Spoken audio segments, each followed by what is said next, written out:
I have a solo I want to sing tonight. I call this meeting of Seymour City Council to order. Could I have a roll call, please? Jim Ashley? Yes. Mary Carpenter? Yes. Nadine Chris? Yes. Dan Weimer? Yes. It's determined there is a quorum. I think the good book says, I would that all men everywhere pray, lifting up holy hands. And I'd asked Brother Shue, if you would, to rise and lead us in prayer, please.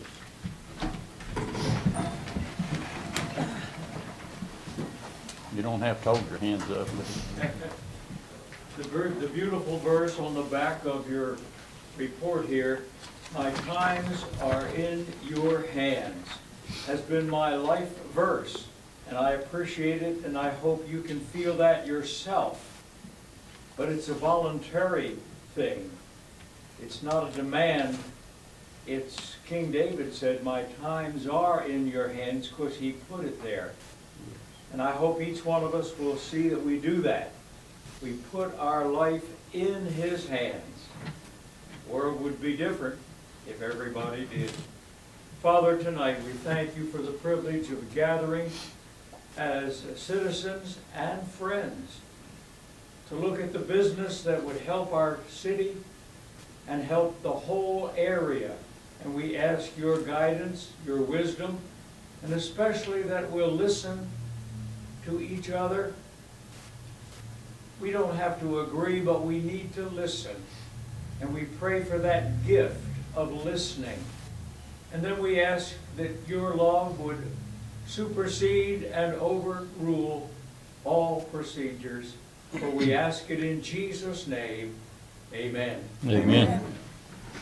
Can we pledge allegiance We may. together? I pledge allegiance to the flag of the United States of America and to the republic for which it stands, one nation, under God, indivisible, with liberty and justice for all.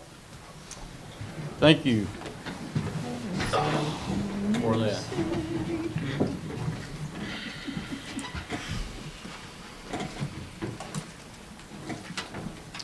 Has every member of the council got a copy of the old minutes from the last meeting?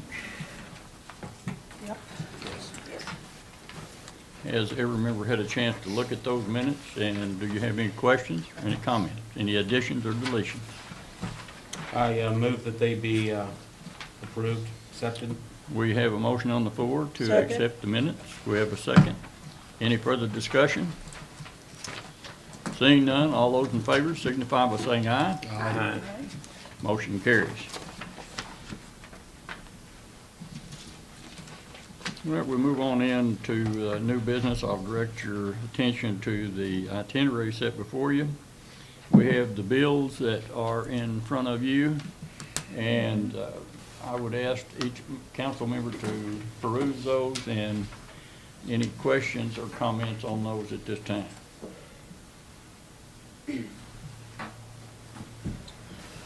Mary, I have one on the fireproof safe. Is that something, and I seen a debit and a credit. Is that something they took back or? It was damaged, but Oh. so probably next meeting you'll have a new one on there Oh, no, that's me. You're fine. for our capital or in our cemetery information. And pruning trees, $3,720. Is that all they charged us? Just for, they'll come back and do the oaks this fall. But yes. Yeah, we've got to do the oaks yet. Oh, Okay, we approved 10,000 on that. yeah, right. I noticed in your notes, we're well under budget on that, aren't we? Yes. We, I think, approved 10,000, Councilman Reamer. Yeah. Yep. And Weimer. I'll get that right, Dan. Sooner or later. But anyway, we approved, I think, around $10,000. And yeah, that's a lot less than what we approved. Yeah. This pool maintenance, is this something besides what we give the pool or what It's is just strictly the sales tax. the what? The Sales yeah, tax. absent, yeah. Do they still give us essentially receipts of expenses there as a courtesy? When we ask. when we ask. Yeah. I almost think it might be in order to ask. The pool's been closed really the entire calendar year of 2018. And as I see here, it's in black and white, we've given them $31,456. And I know that that is a tax that we've been following voter intent on, which I've supported. You know, that they have their money that was earmarked for them from the sales tax, but I also find a real quandary here. If the pool isn't operating, what is that money being spent on? If it's being spent on anything other than the pool, then I would have some problems with that. So if that's okay, Leslie, or somebody, could we, for our next meeting, tell them that we'd like to see expenses for the pool in 2018? I've asked for that, Dan. It's Okay. a very, very good question. I've asked Sam for it, and I guess they haven't forwarded one to us yet, but. Well, I'm not looking to fight with them, but at the same time, I think we're also kind of the guardians of public money here, and Absolutely. you know, yeah. Anything else? They have in the past when we've asked for it. Yeah. They've given think us a that- list of all of those. Most recent one is July. Yeah, it's may been a few months, but it's been, they'll gladly furnish it. to Yeah. us. But, yes, we haven't, I think it's only right and only, it would just behoove us to oversee the monies since we're collecting those funds from the citizens and paying those to the Y, we should reasonably understand. Right. Or know Well- how those funds are being expended. I know the way it's done, we give them the first 120,000, and then after that, I think it's an 80-20 split. And, and technically, we don't have, I guess, oversight of their budget per the agreement, but at the same time, I would hope that they are essentially escrowing that money, consider the pool isn't operating. I mean, there can't be any payroll expense there. There can't be any real maintenance expense because it's not open. It isn't. And I so- was just up there today, and what had happened was that some of the ventilating systems went out and shorted out, and it actually took out half the lights in there. It We- said- We can have someone come to the next meeting and give us a report on it. We can, yeah. Yeah, I'd like to Wherever know when the it's man gonna be goes. open, because I have a lot of people Yeah. coming to my office and asking me, when's this, and I hear different numbers. I hear end of April, but 2 months ago, I heard end of February, and here we are, and it's March, and it's not open, and now I'm hearing end of April, and we're involved in this process as it shows on our, we're transferring the money if nothing else, so. Yes, we are. That's a lot of money, yeah. Okay, Well, I think that's a really good question, and one I asked just today, they told me April, which is just a couple of weeks away. So do we want someone to come to our next meeting and give us a report? What's the I pleasure would of the like that, council? Jim. I think that's a good idea. Yeah. Okay. Yeah, and if not, at least have a budget so that we can see what's happening with this $31,000 check we just got. Yeah. Right, absolutely. What's this Rusty Spurs $150 volunteer food meals? I think that was to I feed the understand firemen it's at the big fire. for out meals, but it's for those, I saw Sean come in, and my only question is this to Mr. Link, because, these auditors have been asking questions such as this. Can you expend city monies for someone other than the city? Well, it's a gray area, honestly. I mean, it happens all the time. When Well, there's weren't they in something- town when fighting a fire? they're Yes, fighting, we had people when here they're fighting calling a city questions. fire, they kind of pseudoly become a city employee when they're fighting the city fire. So, I mean, I don't think, it would surprise me if the state auditor had a big issue with us buying some food for a fireman that was fighting a city fire. But Yeah, we had people here from like 7 different fire departments out here before daylight or right at it Right. fighting the fire, I don't have any problem with buying them breakfast. Well, neither do I. I'm just saying that for the benefit of the council, Jim. I understand. And these folks have been asking us about how these monies are expended, and so that's why I posed the question. I think on a strict reading of the rule, it's probably, it would not be a wise practice to do all the time, but whenever there's people coming and fighting a fire, basically assisting the city firemen, it would surprise me, like I said, if anybody got too upset about, you know, Right. feeding some firemen that are helping the city firemen out. Yeah, I'm the one that approved that, and Sean called me and asked me about it, and I said yes. And he and I agreed together that if the city council didn't approve that, we would pay for it out of our pocket, which we're willing to do. I just felt like it was appropriate for all these men that come in here to fight that fire from other cities. Yeah. To buy their lunch. Yep. I just felt like it was Well, appropriate. the out-of-town, they were first on the scene. I mean, we didn't have personnel, so, I mean, Rogersville was the first one on the scene, and then I don't know who, maybe Mr. Crump would like to come and tell us how that went down.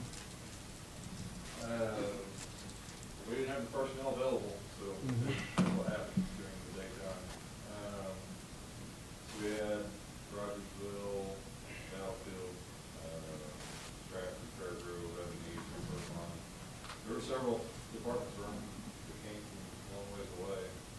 Mountain Grove, Mansfield, Skull, they were dealing with their own body. so for helping us out, they got a $7 breakfast. Pretty much. That's pretty good payoff. It's something that I certainly would have done. You don't have time for breakfast, you gotta eat at some point. Yeah. If I need to, I'll pay for it out of my own pocket, I don't have a problem with it. I'll take care of my people. I don't think that's necessary, Sean. No, I asked the question for clarification so that we might be clear with the auditors. That's, you know, we do have auditors in the house, and they asked those kind of questions. Is it city property? They asked about cleaning out a fence row most recently, and was it city property? And so that I couldn't answer. If it's inside the city limits, it's not. Well, no, I'm not saying that, yes. Just that these other fellas, I think, Rogersville was the first responder. When did we actually show up? Probably whenever I got there. And that was, 30 minutes into it, 45 minutes into it. okay. All right. Any other questions?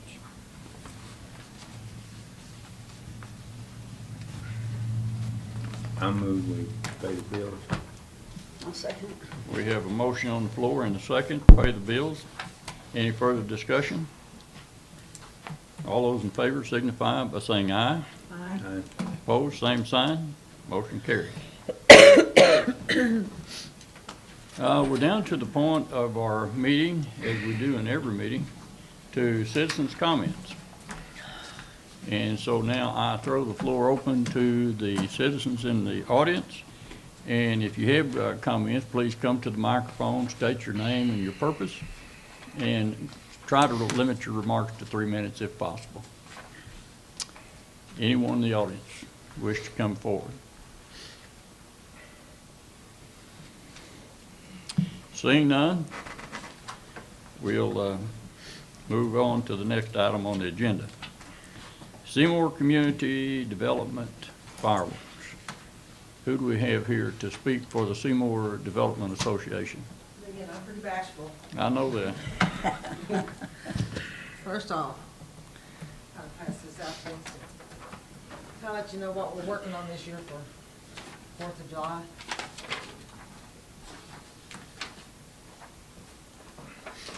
I'm not sure if I already Yeah, sure. Look off of that. I kind of know I what's ain't gonna going on. contest you like that. That's So this year, Pretty good paid. what we're wanting to make sure of is that the city is going to go ahead and sponsor the fireworks, $5,000 like you did last year. It's June the 23rd. We've already got the park reserved. As usual, we'll have the car. This year, we're going to have a car and bike show on the square in the morning. What I give you is kind of a layout of kind of what we're looking for this year. It's going to just be family oriented. There'll be no carnival this year. We're mainly going around like stuff for the kids to do, stuff to keep the family there all afternoon until we have a music show in the night. And then the fireworks go off at 9 and everybody can leave. But we're going to have a contest, maybe hot dog eating contest, watermelon eating contest for the kids, pie eating, stuff just so we can bring the families in there and make it cheap. Our idea is to keep it cheap, where they'll want to stay there. I don't know if we're going to start at 3 for sure, but sometime around 3 or 4 that day. But what we want to know is to make sure that the city's going to go ahead and pay for the fireworks like they did last year, so we can go ahead with our planning. What's the date on this, Shelley? June 23rd. Sam, did we budget that in this year's budget? No. Okay, I didn't know. I think that we need to. Yeah. So this next year, I would like to Yeah. include that in the budget. Right. To, so that they know ahead of time. We're gonna pay Yeah. for it. Well, to cut to the chase, I'll make a motion that we approve $5,000 for I'll second. fireworks. Okay, we have a motion on the floor, I'll second. and we have a second, and I think Leslie had something to say. Well, there is a line item for fireworks, just it wasn't budgeted, Gotcha. so. Perfect. It's ready to go. So we Well, really, in the past, we had done that for a Yes. couple of Oh, years, yeah. hadn't we? Yeah, Just you went ahead started and last budgeted. year. For a long time. No, I mean, we just It was put it in done the last budget year. for a couple of years there. Yeah. Yeah, Is it we on just wanted to make sure it was approved again before we talk to Anthony and everything. Okay, okay. so, I And don't just know kind of that let we you know need what a- we had in mind for this year. We're going to a different direction with some different stuff, and Yeah. So since we have a motion on the floor and a second, we might as well follow through. All those in favor signify by saying aye. No. Right? Opposed, same sign. Also abstain, because And you abstain, that's good. Okay, let the record show that we have 3 votes in favor of a budgeted item, however, and that Ms. Crisp abstains because that might be some relation there. not me. Thank you guys so much. Thank you, Sheila. Appreciate you. We'll move on down then to the bid opening for the cleaning services. Do we, Sam, do you have, I do. We received 1 bid. that's it, just That's one? it, yeah. We run it in the paper and we got. Yeah, I saw the ad. Cinderella's housekeeping service for $12 an hour. Where's she from? I think it's Shelby Holmes out of Seymour. Oh, Okay.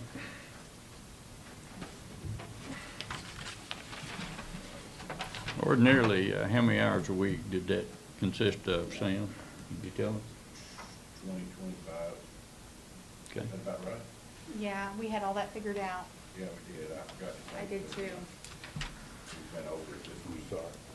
so is it usually about 3 days cleaning? It's a day here, and then it takes 1 day at the library and the police station. Just a couple hours at the police when you guys are available. Now versus contract labor, do we have any in-house options on this at all? Not anymore. Okay. Are we specifying that they carry any kind of insurance? She does have? I think she does. Okay. And who was it? Shelley Helms. Shelby Helms. It's Shelby. Ryan Helms' wife. Yeah. Yeah. I know she has several clients. What's she call her business? What was that? Cinderella's housekeeping services. Cinderella. Might leave a glass slipper. Right. We might have a hard time finding Prince Charming. Has every member of the council had a chance to look at the bid? If so, Chair would entertain a motion. I'll make a motion. Second. $12 an hour. Second. We have a motion and a second. Any further discussion? All those in favor signify by saying aye. Aye. Opposed, same sign. Motion carried. So we got the new cleaning next up on your agenda is the annexation of the Cohen property, and I think we have a member of the P and Z here. If you want to address that. Well, last night, we passed recommended to the city council upon completion of the sale that it be annexed from the city and zoned from the ordinance required R1 for new properties to change that to B2. And that passed council last night. The transaction has not concluded because of timing and untimeliness of engineering plans and site lots. So the planning and zoning recommendation is to bring that property in at such time as a request for annexation under B2. Yes, South Seymour. And there is a form for voluntary annexation that's much simpler than other annexations. And I have it in my file. So we're ready. I suppose what we would need to do as a council is to approve this tentatively predicated on his request for annexation. So Although I would caution the council to wait until the transaction actually occurs. well, it's either way. I mean, we can table it now. We can discuss it if we have any questions or comments on this for Charlie while he's got the floor. We could do this and then we could table that with a favorable recommendation to look forward to the time that we would approve them. Either way. Well, I would follow the lead of the planning and zoning chairman and just, your actual recommendation is to wait until the purchase is completed? Move to table. So just move to table it until, just as a matter of public record, because I was at the public hearing last night, I think every member of this board was, including Larry and Sam. I think it's neat to give transparency to things. Mr. Kerr, as he let us know, is how he likes to be pronounced, KJR. Anyway, he kind of gave us a overview of what he's looking to do there, Charlie. Kind of maybe brief everybody, sort of, at least what he's looking at, because it was stated in a public forum last night. Right. 13.54 acres there, and of that, he's looking to develop the Taco Bell, and this is Taco Bell at this point, on the front corner area for highest visibility, about 1.25 acres, and parking and everything like that, 1.5 acres. The rest of it will be used in the normal development process of looking at any manner of transaction with a proposed a corporate entity that might want to build their own, or him act as a contractor, build a suit. So any aspect of development, and it will happen because with the money that he's putting into that, you're not going to want to sit there with Taco Bell alone. Well, he said last night even that he was looking at potentially 4. That was the number he gave. It's my understanding that that he has one letter of intent Mhm. and other verbal, 2 other verbals, I think it is. The realistic aspect of it is the larger tenant there would dictate certain positions for the smaller tenant in there. And that's, it's timely for Seymour. We're on the edge, and things are gonna happen. And we're poised for growth, and it's been a long time coming. We're perfect. We're not too far, and we're not too close to Springfield. And with other things that are looking to happen out there, we need to react very positively and very quickly to make sure that infrastructure support is there for what we may have coming. Well, as I understood Roger to say last night, that the time that they begin their project to the completion date is about 90 days. Yeah, Yeah, yeah, I heard him say So too. they've got this down to a science. Out of the ground in 90 days.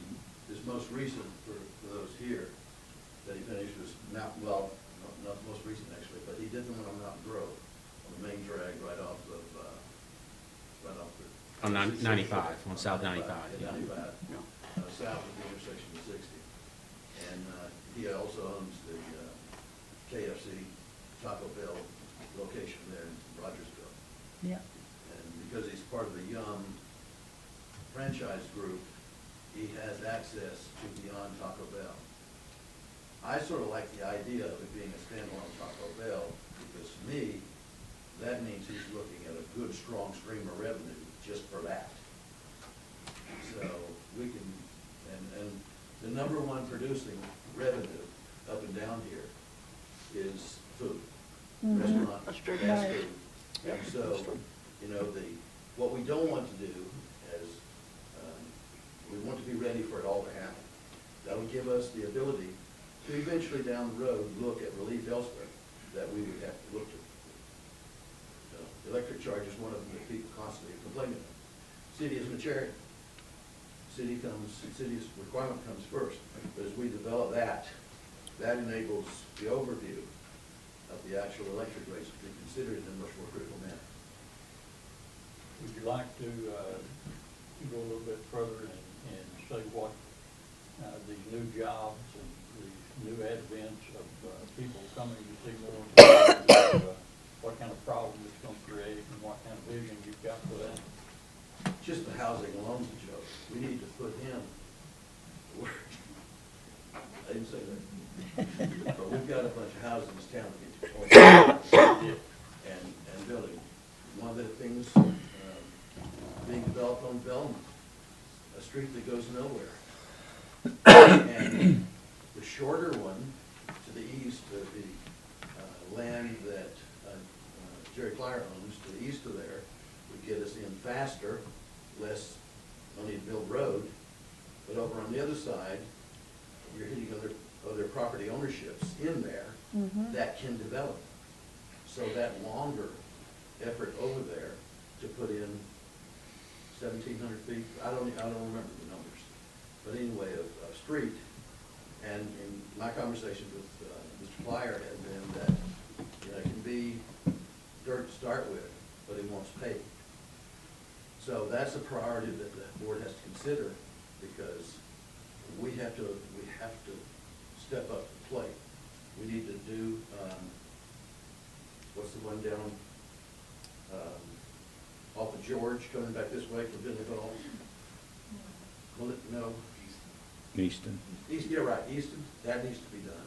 But there needs to be some resolution of the conflict that involves the actual property, who's responsible for what. But that needs to be paid too, and that'll come into the back portion of that in there. Stormwater's a big issue. We get enough infiltration of our sewer properties over here with stormwater now, and that's a big problem over there at Linden. So that needs to have some engineering attempts to see what's the most efficient way to handle the stormwater out of there. So there's a lot of things that need to happen, and happen quickly, because, and if the manufacturing company that has talked about coming to town, and you've all heard it, I won't mention it because of the public forum, but every one of you heard it. If that were to happen, 50 jobs, starting pay $15 an hour, we have to have housing for those folks.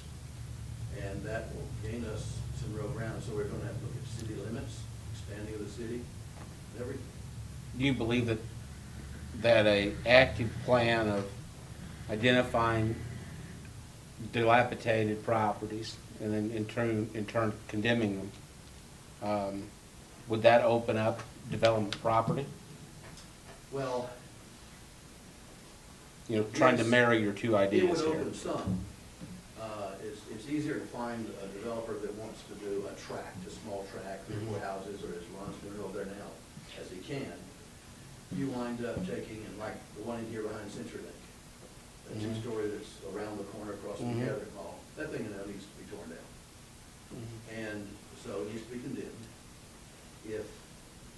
And if it were a blank lot, then you might entice somebody to come in and do it. It's certainly easier to develop lot after lot, it's been engineered and. That's why I'm trying to think of the priorities for P and Z. Yeah. Since we've got a housing shortage, Yeah. wouldn't it be more advantageous to have you all look at development of new areas? And Because that's- yes. we can only go so many directions here. And looking at the sewer, the wastewater treatment issue, in order to develop 60, we have to address that on 60. We need to look at developing the southwest. The terrain and the geography over here on this side that, and I don't know the lady's name, but you guys do, that owns all the way to Oak Lawn, part of it lands in the city and part of it's not. Fern Payne. Fern. Fern Payne. Yes. That property certainly available for development, but you've got a lot more engineering problems with sewer and the lift that would be required. So weighing all that, and we're gonna be in a potentially, $10, $14 million plant I think. So we're gonna need to look at lines, we're gonna need to look for grants that we can find to get there. We're gonna need to look at all kinds of it. And that's one of the things that we're gonna be taking on and trying to develop as a, Do you think it's smart for us to develop, Charlie, if we're looking at residential growth, let's say over in the Velma area that you're speaking of? In the past, the city has annexed in areas of roads that didn't meet any compliance standards. And then, in turn, we annexed them, past administrations have, and we picked up this burden. So, not only did we take in non-compliant roads, but then we actually picked up the responsibility of taking care of the non-compliant roads, Right. which still aren't compliant. We don't have the money to make them compliant right now. So as I look at future development, is we're looking at potentially dirt roads going into this. It makes me say to myself, maybe we could come up with some kind of a plan where from the get-go, we're building these roads right. Or at least putting a base down, if they're gonna be dirted first, at least they're still guttered properly, and there's a plan to put the proper pavement on them. Because for us to annex, is that area in the city limits now? the, The Velma area, is that in the city limits? it is. It is. And see, City it's, limits goes over to takes George Street and on east or west Mhm. of George's property there, and actually takes in a very, I'd say 20 feet of the rear portion of the properties along Bullfrog mhm. in there from, so it is rather odd, because See, it's there's some people who have property in the city Right. and in the county. Yeah. And then that's kind of the task for you in planning and zoning, and then us subsequently is, do we take these roads in if they're not compliant?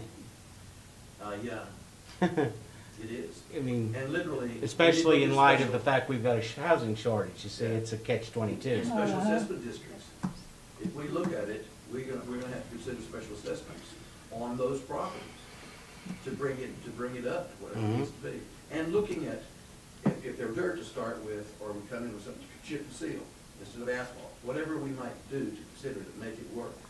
And do rolled curb, don't do curb, don't put sidewalks in, nobody uses sidewalks anymore, except downtown. You know, people don't walk up and down the road to each other, they can walk the streets. So, that maybe we need to change some code that we have in there that says we need sidewalks, delete sidewalks. Moving forward on There's future sidewalks over there, Velma. developments, do you think that we should do, such as Velma, do you think there should be underground utilities? Yes, Mm-hmm. yes, And that's us. that's us. That's us. And that really is why, we need that long-range plan.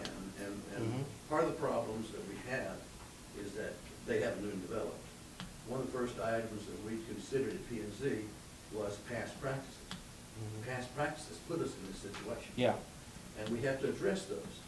I don't care if they got by with this. I don't care if they had to pay over here. I don't care. That's history. We gotta fix it. We gotta Going find a forward. way to fix it going forward.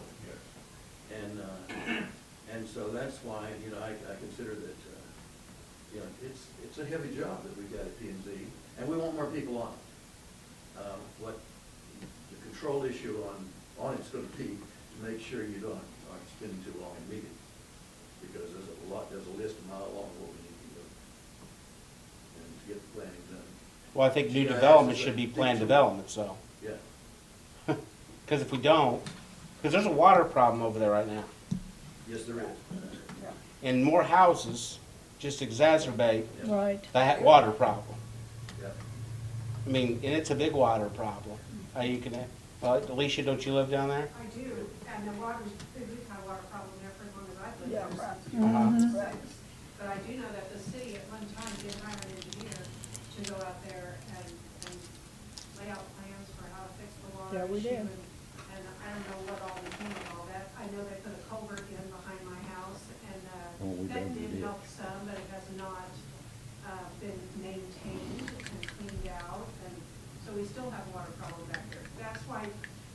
circle, there hasn't been more houses built.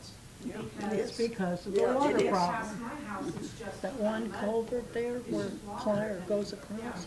Well, It's we've 6 set a far above the precedent here ground. How with does the water Owen go property through it? that It we're doesn't. willing to work with the developer. Now, that was a commercial developer, but we're investing $325,000 of our dollars. Of course, there's a long-term payoff here, but the goal is to stimulate commercial growth. Subsequently, I think residential growth is just as important because we have population in our community, people are shopping in our stores, people who are investing in our community, school district, whatever. I mean, I think one thing, Charlie, to take a look at as a P&Z, not that I'm running the outfit or anything, but I think that it would be good for developers like Ron Cardwell, who I know is looking at developing over there, to come to us with some kind of a plan where, you know, where we could run the proper services there, and we could have some degree of oversight to know that at least somewhere in the future, we're going to properly do all this, meeting all of our standards. You know, if you think the future is underground utilities, then when we run utilities out there, we're running underground utilities instead of overhead utilities that have more maintenance long-term. Same thing with sewer and water, the most efficient way for us to run all those services there. And then in turn, realizing that we've got already a water problem there now, so we don't want to make it worse. Stormwater's gotta be taken care of. So essentially, you know, I don't think it's out of line for us to at least consider, to some degree, working with residential developers the same way we work with commercial developers. Well, I can tell you, sorry, because we work with Ron, but, you know, Ron builds a little bit in Portland too, and they're begging them to build houses up there. I think everybody needs to realize how fortunate we are to have a builder that invests in Seymour and builds quality houses, because not every little town has that. I mean, Portland has nobody building there, nobody. And, I mean, he does a great job, and he tries to do everything right, and he wants to build here. So, you know, he's doing another one off Porter Loop, and he's put the road in, so they get to county specs, so the county can take it over. Once it's finished, they'll go in and pave it. It's how many ever feet wide it needs to be, and it's gonna be beautiful. I recently watched a series on Flint, Michigan, and essentially they overbuilt the city in the boom years of General Motors, and on top of that, their infrastructure didn't keep up with things, and now they've got contaminated water pipes, and the bottom line is there was no planned development. And really, if you look at the city where we've got problems now, and as Mike Gerke has mentioned, that's areas we don't have sewer, which I'm stopping you from bringing that up again tonight. The reason that happened was, not to blame people in the past, but there was no planning. It was like, yeah, build it. And then, you know, and this was 30 years ago, most of this was, really, back to the 80s. Recent developments like Water Street, that was planned, that was done well. Harrion did his subdivision, where I lived, it was done well. Even Janice, when she did hers in Chesterdale, she did it right. Where we don't have planned development, where we just have houses stuck up, that's where we've run into problems in terms of providing infrastructure. So, you know, again, I think that in the future, it would be really good if we could work in harmony with the P&Z to sort of have this, because it's going to happen, Charlie. You're making this fairly evident. We're going to have this growth. Well, we need to be in on it, because at the end of the day, we've got to take this stuff on. So we have to have it done right. And it might mean we invest a little bit there, but the residential growth is just as important as the commercial growth. They go hand in hand. And if the residential gets out of control, then we're going to saddle future administrations here with the stuff we're saddled with now, which are $10 million water treatment plant over there that you're talking about. You know, we don't have any way to even think of funding that right now. But it needs to happen. You know, because we've got a water problem over there. But there was a water problem over there in 1960, and it wasn't addressed. Right. You know, and now we're looking at more growth over there. All the growth, if you look at all of Georgia's development over there, which are wonderful homes, the nicest homes in town, which are benefits to our town, it needs to be planned if it's in the city limits. Well, that's the beauty of P and Z. P and Z recommends to the council that these people petition to come in, if they come for a building permit, and the P and Z comes to the recommendation from the city, that maybe you don't want to take that because of the flood problem damage. You don't want to give a building permit on that property. So that's why we need a good functioning planning and zoning commission. And I think that we're gonna have one, and I think we do have one. So, it's going to be very vital to the growth of this city, an active P and Z. So, but back to the issue at hand, we need a motion to table this, is that what you're suggesting, recommending? Then as soon as the purchase is brought, it's formalized, will you let us know, and then we can bring it in? And literally, and it makes business sense, because you don't want to spend money before the backhoe goes in the ground. Yeah. Once you break ground, that's when you want your money to start. We've already got money in this game, we've got surveyors out there, I mean, Yeah, it's not like right. we're penniless, I mean, And what was so funny is I ran into 6 Summit natural gas guys, and that was a question, and they came from somewhere, they were having lunch. And so I went over and said, and talked to them. There's a 2-inch service line already over there, 2-inch for natural gas. And so that alone. The other issue that we don't want to make the same type of mistake again is the size of the line from the tower over Casey's. We need to put the loop that comes back from the school, because that's an 8-inch line, I think, I haven't talked about it. right? And we need to have a loop in that thing too, where we come down Clinton and back to catch up. Well, that boring was discussed in the Toth plan, was it not, Sam? So that's all part of it, we've got that. We've got that covered.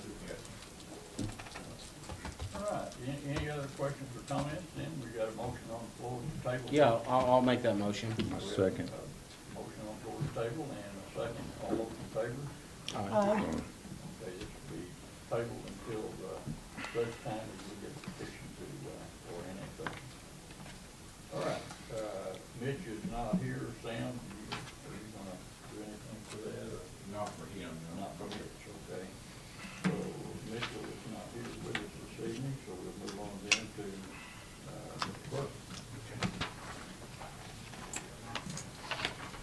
You have Chuck's report in your paperwork already, and read over it. If you have any kind of a question, I'll be glad to. I can't answer it tonight, I'll get you an answer.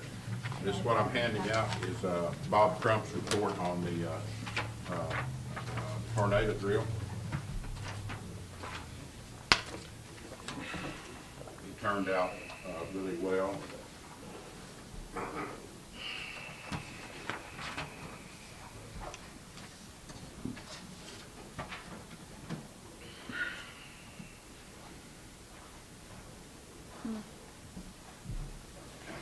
Any questions you have on that stuff, if you'll just let me know what they are, I'll be glad. What is the matter? I notice this is a school drill, and this is simulating what if, and it looks like this is outstanding. These numbers have improved dramatically Yes, they that have. Bob has done, so that's super. Yeah. What is the plan for, at the same time this is happening, all the people I represent, if they start showing up? Yeah. Does, I assume Sean could probably answer this. You're gonna wear your dad's hat, Sean, but is there a plan for the public to get in there at the same time if the kids are getting in there? I know that may seem an odd question, but I think it's a practical one. If it would help, I was there. Okay. Okay, The way all the students went in, they came down the sidewalk, the high school kids crossed the road, we're gonna block the road for them. And they're all going one entrance, the public will go in the front entrance. okay, And there are areas designated for each grade of the school children. there you go. Yeah, because that's just a natural question that popped in my head is, this is phenomenal. There's an area in the front, right in the door Uh-huh. for the public. Yeah. And then there's a sectioned off area for each. I know the last time we had a tornado scare here, Bob said we had almost 200 people from the general public come when those sirens went off the last time, and I'm thinking, okay, we've got 672 students that are piling in there. How are we going to get if it was real serious, maybe 500 adults? We got all of those students in that time period through that side door. Okay. the reason that we didn't put anybody through the front door is because That's where- if people's, you know, if people's come pulling in that driveway, we can't have kids out there in the Yep. parking lot. So Perfect. that's why we're taking them out. Okay. Thanks, Scott. What about the sign at the tornado shelter? I've got it, it's paid for, we've got it, and it's on the list to be put in, we just haven't done it yet. But it is on our list.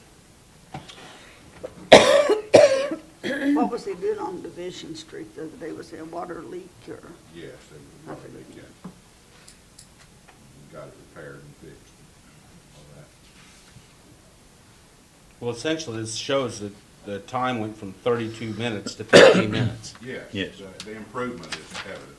That's pretty awesome. They did a fantastic job. Of course, my wife works for the school, and they got their group in there in 7 minutes.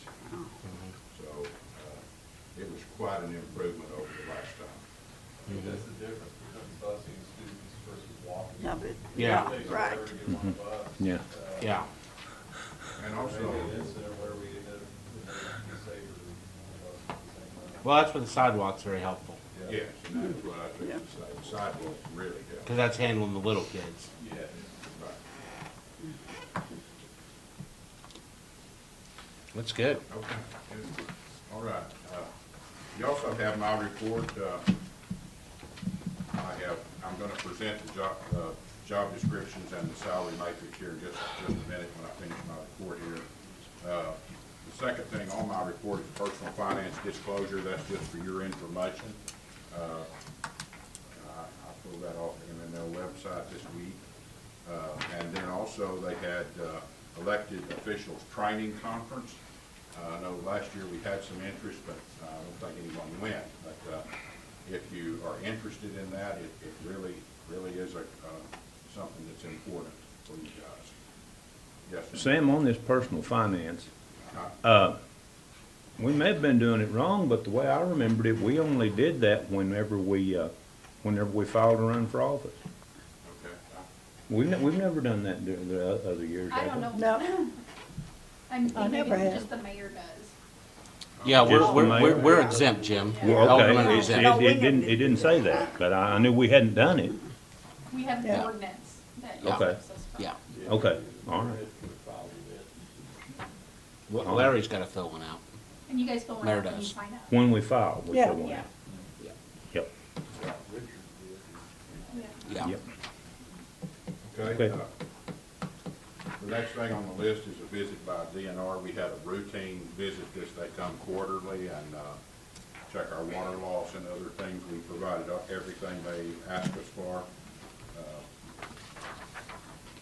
And that report will take a month or so to get back to us. The last thing on my report here is Chuck and Pud met with the DNR in Springfield last month because of the coal farm problems we're having with our water here. We've had a rash in the last 2 years of failures in our samples. And so far, there hasn't been a definite answer to that and a definite reason for it. We're doing everything we know to do. I've talked to them 2 or 3 times this week. All of our towers are cleaned on a regular basis. The main thing we have against us here is our aging infrastructure. And any time there's a break, we have problems. So, you know, we bought equipment to check for leaks, and we're doing that. We're watching, you know, you guys graciously provided that for us. We're doing everything we know to do. They've asked me to sign something called a assessment, let's see, where is it It's Bilateral underlined. compliance on agreement. here? Bilateral, Underline. yes, which is a routine thing to do. They give us a year where they watch us and scrutinize us very closely. I haven't signed that agreement yet because I want to talk to Paul about it tonight, but it's just a routine thing. And we will continue to do everything in our power to keep these samples good. You guys recently approved our sample stations that we needed, 5 of them in fact. We've got those installed and got everything bought to use those, which takes the water sample out of the water main rather than out of houses and things on the side of buildings. which I've never agreed with, but it's just the way we did it for years. And so we've got a better source now, I think, for cleaner water in our samples. Anyway, The caveat here I see is that if we get 2 bad samples in a row, we're gonna have to have full-time chlorine. yes, that's right. And of course, the DNR's been trying to do that to our city for years. They tried to do it, years ago. And that's why I went ahead and put in chlorine systems a couple of years ago in the well houses, and you guys approved that. But I use them to shock the system whenever we have a problem. And we don't use the chlorine all the time. We just use it when we need it. What's the cost, Sam, if we had to do full-time chlorine? That's pricey, I know. Right. Yes, it is. And there's another piece of that. Let me see what it's called here. What it is there's another piece of it that pulls water into a system and keeps it there for a certain length of time before it goes into the residential and the rest of the water system. And that is very costly. However, that's only required if the wells are bad. And in our history, we've never had a well problem. Our wells have always tested good, and they still do. And so I don't think we'll ever have to do that, but that is a costly. So our problem is once the water leaves the well and starts going into the aging lines. Right. Yes, that's it. And if you get a break and it takes you a couple of days to find it, or somebody to see the water, and it just, it's just a big problem. And then the chlorination causes other problems. Yes, ma'am, it does. Yeah, it deteriorates the pipes. Yeah. Yeah, it does, and besides all the complaints, from the citizens. Yeah. So, Where's the water leak going to be fixed on Francis Street? Sir? Water leak on Francis Street, Okay, down by the Service station. service station, okay, been leaking for 6 Quite a months. while. They marked it once okay, for repair, okay. and that was before the ice.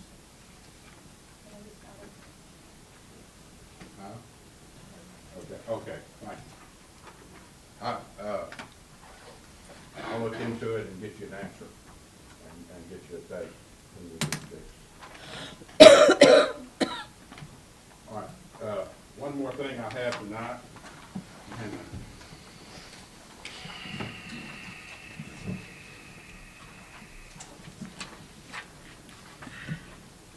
This is a project that you guys give me, a couple months ago.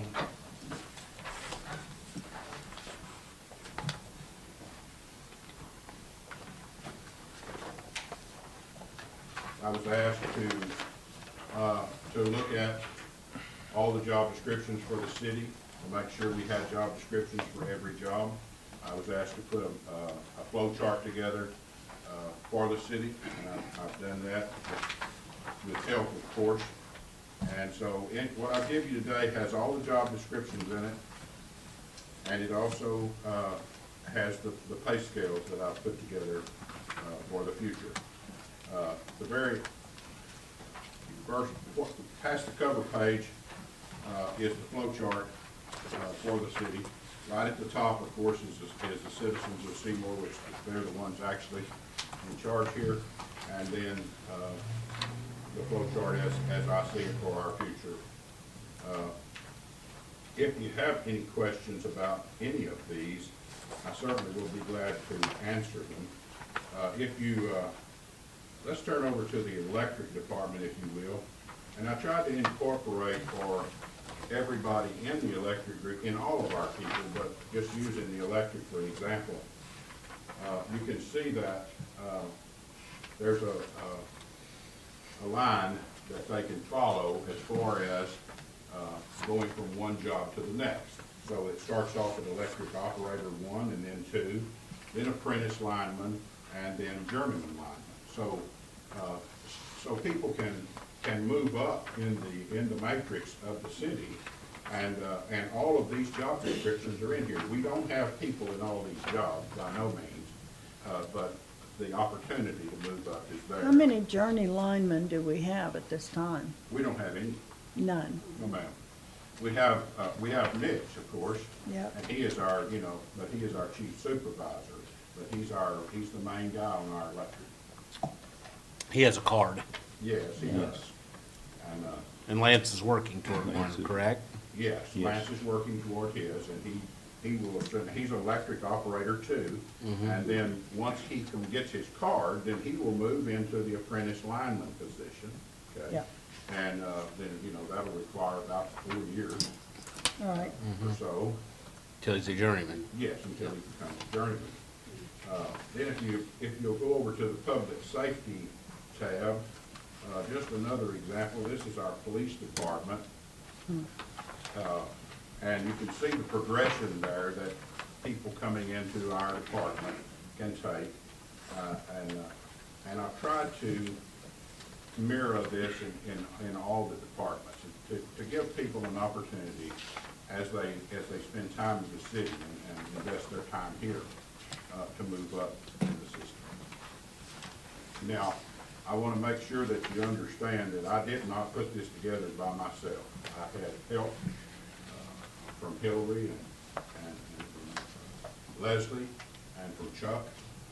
And so there's been an awful lot of effort go into this. Is it perfect? I'm sure that it isn't. So I welcome your comments. Well, to everyone who's worked on it, I think you've done an outstanding job. To everyone, it's really, I'm really impressed. Thank you so much. Is there any questions? I'm sure we'll discuss this from time to time, but everybody needs a chance to look at it. Right. For the first time that I've known of, we've got one of these. Yeah. Right. Which is super.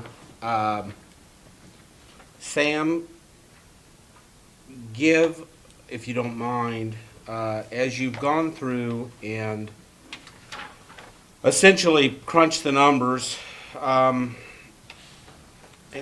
have you learned about our existing pay scale versus what you've got attached here? There's a difference, of course.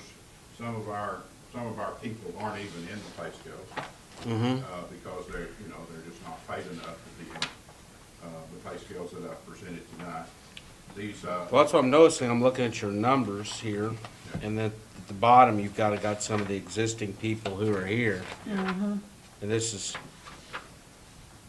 they're not even in here, Yeah. and that's good, because I think we need to get them into livable standards. We've talked about retaining employees and giving them a matrix that they can follow, that they, 10 years from now, know what they're going to be making. Right.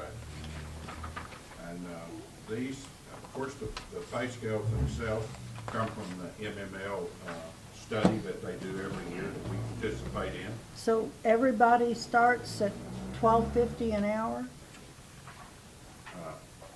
Well, in what? Patrolman one? Well, that's what they're making now. The new starting pay by this grid looked like it was 14. That's what I something. thought. Yeah. Yeah, okay, you're on the policeman. Yeah, I Police. was looking down here at the bottom. Yeah, that's what they're currently making. Yeah, they're all listed there, and what job they're in, patrolman 1, 2, and so forth, and sergeant. How did we come up with these salary schedules, Sam? The salary schedules come from the MML study, as well as from online. There's 4 different things online that give averages for the state. I took those averages and made a pay scale out of it and put a midpoint on it. So the scales that I used were from the beginning of the pay scale to the midpoint, not to the end. Because, my job here isn't just to take care of the people, I have to take care of the city to be fair to both. Right. So the pay scales are fair, in my Yeah. opinion, to both the people that we have now and to the city as well. The difference, I was asked what it would take to bring the city up to speed not too long ago, by this group right here, and I said 150,000 in salary would probably do it. It's not that much. It's closer to 100, and so that's you know, just, and that's not that's a rough number. But anyway, I didn't have time to go completely through the budget today and with Leslie and get the exact number, but it's around 100,000. Bring us up to speed. That's lower than Yeah. 150. Yeah, well, it's lower than what I told you, and so anyway, like I said, I'm sure that this isn't perfect, but I think it's a really good start. Any other questions? Well, going forward, I mean, in your mind, you put time into this and gone through it all. What should we do next, Sam? Well, in my opinion, you guys need to look at it and give me an opinion, whether you think it's right or not. I think that it is, and if it's approved, then we need to, as I would say, in the next couple of months, at least in the next 30 days, look at seriously at moving to these pay scales. Okay? And Do each of these jobs have an annual review built into it so that, let me ask you this. Okay. I noticed that we're working off of the matrix of essentially a steps chart, which Yes. matches corporate and a lot of public entities. How does an employee earn a step? They earn a step by the job description for one thing, and then we do an appraisal from that job description to make sure that they're following that, doing everything in it. Also, part of my job is to assign objectives to each one of the department heads, and those objectives are things like in the electric department would be getting poles in the ground, getting trees trimmed. In the water department, it would be things like cutting around all of the fire plugs, painting all the fire plugs, all of the things that are those kinds of objectives. And then they would be graded on how well they meet the objectives that I give them. So each department head would have 3 or 4 objectives. So they carry a certain amount of weight, 25%, so forth and so on. And if they get all of their objectives done, then they make the next step. Essentially, a positive job review. Yes, yes. No positive job review, no step. No step. And the reason it says step instead of years is, like, our people will be put into the matrix based on years, of course. But then after that, they earn each step by a positive review, from me and from the department head. Okay, so it's not just a given. You don't just, just because you earn another year of service, you don't get an increase. You earn each step by performance, and by that performance being shared with you, and a decision made to make that step. Looking through your scales, I've noticed we've got one cut. We've got librarian. Not in the matrix. Yes, sir. Is this now a contract position? It is, yes, you asked me to look at that. And I did. And even though it hasn't been announced yet, by the 15th of next month, I'm gonna cut the hours at the library in 2. And so we'll only be open about 27 hours a week. And also I have asked the librarian to stay on in a part-time position and to service at the library. She's agreed to do that. And then the other person there, Joy Hume, I asked her to come. You asked tonight about the in-house cleaning, and I asked her to do that, but she was not interested in doing that. So she turned me down on that. I was going to have her, since she's already working for us, come over and do the cleaning and help in the utility office. How many hours does Joey work? many, today. no, How many a week? hours a week does There's- Joy work? It varies, It you know, probably varies. average 27. 27. Well, why couldn't it be possible that Dolores worked 20 hours, say, and Joy worked 20 hours and keep it open? Because people's gonna be upset when you close the library, or just have it open 27 hours. I don't think that's gonna accomplish the point, which is that, doesn't the library have to pay for itself? Yes, it does, and that's the reason for me looking at it was that it's been in the red the whole time I've been here. Well, see, that's when, to me, that goes back on the other administration. They should have looked at this and been cutting something out instead of just all of a sudden cutting it down to 27 and a half hours. Yeah. Well, somebody's gotta gonna- be the omen of bad Well, news. that's true, but I'm just telling you, when you publish that, it's gonna be a big deal. Yes, ma'am, I understand. Is use at the We library got down? a really nice library, and it's only gonna be open 27 hours a week. Well, I mean, we That's could not have gonna go over a good. new amusement park, but if no one went to it, you can't keep it open. Well, there's some Right. goes I mean, to it, I mean, Over the last few Saturdays, like the last two Well. Saturdays, we had 4 people. well, I don't necessarily think it should be open on a Saturday, you know, Okay. at all. And, You know. basically, the library is going away. I mean, people don't use the library anymore. Right now, our biggest, use of the library is the computers, and they play Yeah, right. games Yeah, and well, those kinds of things. Well, let's do this economically. We're looking at adding 100,000 to our payroll. Economically, what's our savings on payroll of reducing this position to a part-time position? It's 10 grand. Yeah, not to mention insurance, correct? Yes, sir. Yeah, which is, yeah, okay. I'm for it.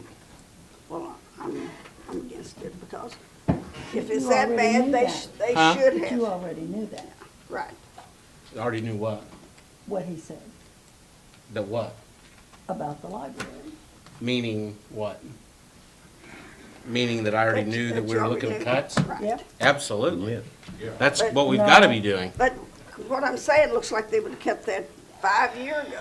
Well, I'll play this game. Uh-huh. Larry, you've been in contact with the auditors. I know you have too, Sam.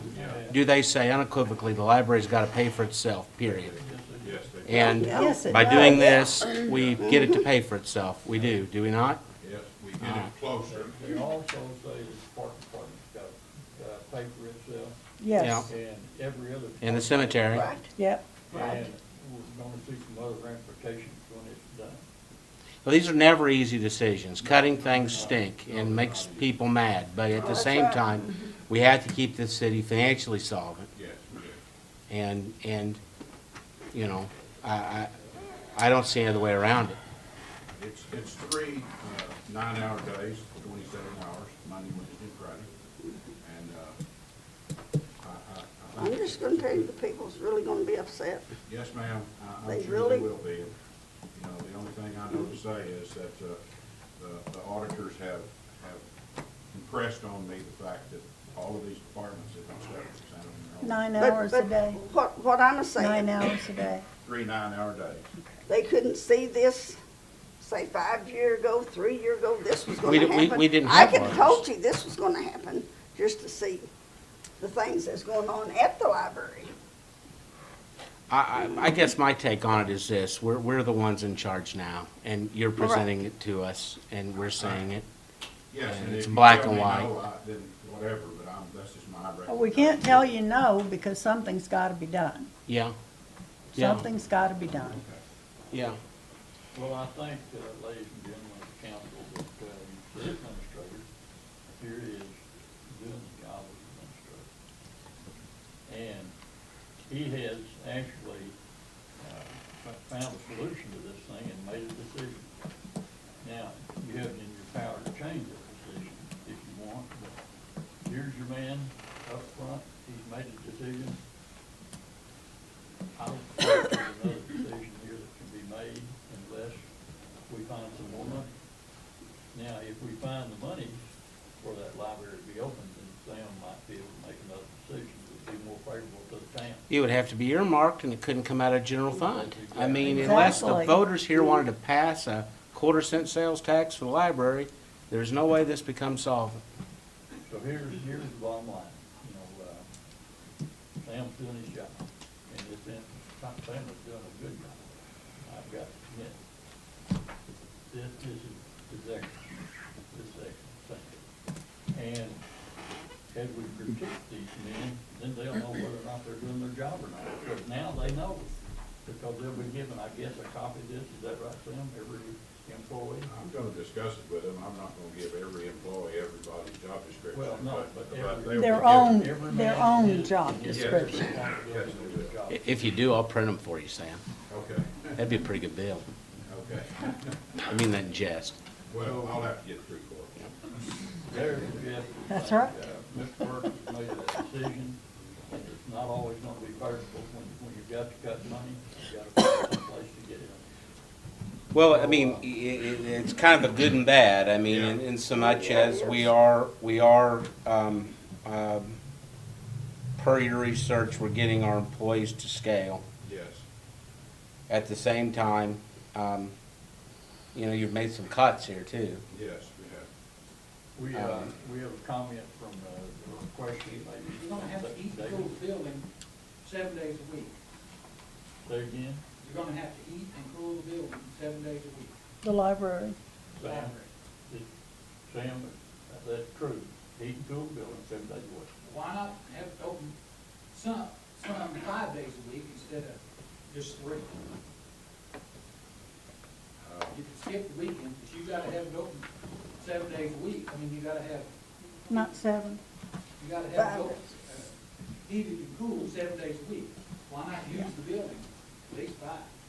Well, you know, I can put programmable stuff in there to keep it from freezing and those Well, I kinds know of that. things, but I'm not gonna keep it like it is right now, because there's not gonna be anybody there, so. Well, I'm suggesting we have someone there 5 days a week. Well, yes, sir, and that, you And know, you cut the hours from 9 to 6. and we considered that, we did, and we also considered, just cutting it down to 2 days a week.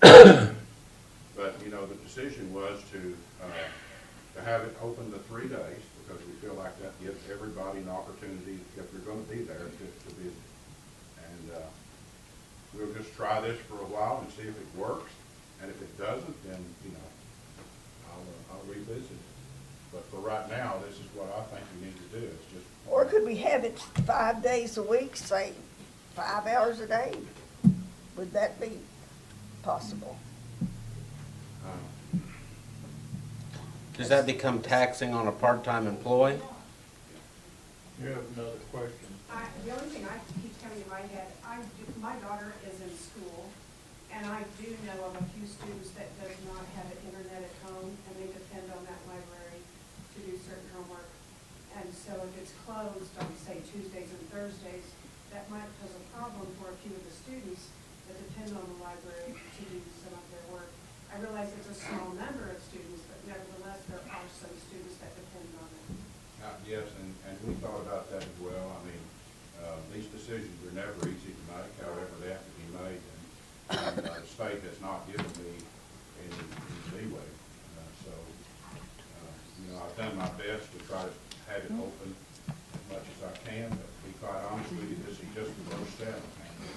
If this doesn't work, then we'll take it to. Perhaps the school can keep their media center open later to accommodate those Well, students. you might call the school and Yeah. ask them to do that, Yeah. because Yeah. after school, you're gonna have a couple of hours there where the students who are used to going to the library to do their homework, they're not gonna be able, they need somewhere to go to do their homework, so you might talk to the school about it, just as a suggestion. And I'll be glad to do that. Oh, well, thank you. Anything else, any council members? I think it'd be probably a good idea at our next meeting to put this on the agenda for either approval or Right. denial or whatever we're gonna do, but I think that this needs to be an agenda item of, probably earmark it as, you know, approval of the, whatever you call this, salary charts or salary matrix, and job descriptions. All right. Any other questions? Or means you want to do anything about, Chuck's report? I mean, you have it. Nothing. If there's a question, I'll I'll be glad to answer. Don't have any. No, Okay, thank you. All right, let's move on to the, Oh, wait a minute, I had one, I'm sorry. no, go ahead. Okay. One more thing, I'm sorry, I didn't mean to interrupt you. No. We need another police car, and so we have gotten quotes. In fact, we got 13 quotes, and I talked to Dave today, and they informed me that as long as I get a quote from a state, a place that does that quotes for the state, that we only have to have the one bid. As it turns out, the truck vehicle that we're looking at is a state bid. And so we have that tonight, brought it tonight, and I really like you guys to look it over, and if you have any questions about it, and we followed the process that was suggested to me. I looked at all the quotes with Scott, and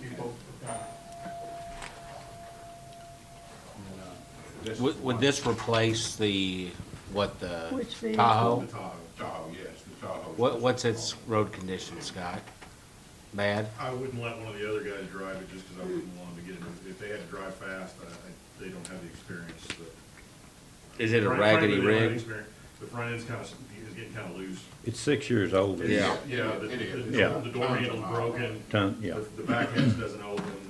Yeah. The window doesn't open. Just lots of little things. Yeah, 6 years old with police car miles. And we have the money on hand to purchase. Yes, this comes from the 3/8 sales tax. Okay. Looks good to me. Okay, You guys are cool with it? okay. And Yeah, We and this is don't have it. coming from the 3/8 cent Yes, sales it tax. is. Very And good. it is a Yeah. Very four-wheel good. drive, right? Yes, ma'am. That's Yes, good. ma'am, it is. That's good.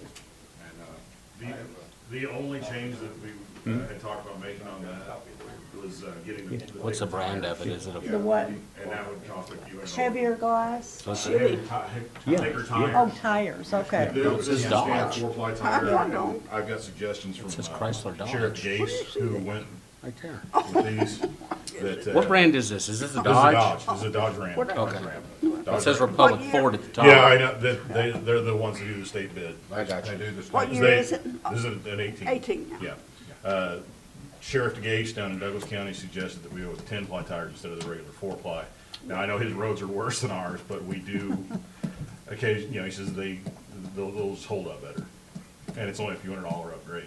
Yeah. So that's the only change that we would make to the basic package. You're not getting cloth seats, are you? No, I don't believe so. Cloth vinyl. You should not make sure Right. that's not.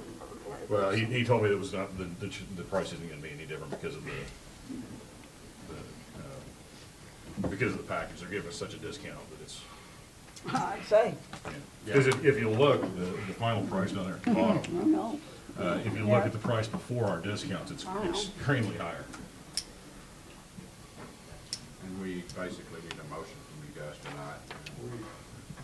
I'll make a motion. Motion on purchasing it too. Second. Have you all had a chance to look at the, These next pages are actually different vehicles. Oh, okay. And that's why we went with this one, because it was the least expensive of the ones that we looked at. Okay.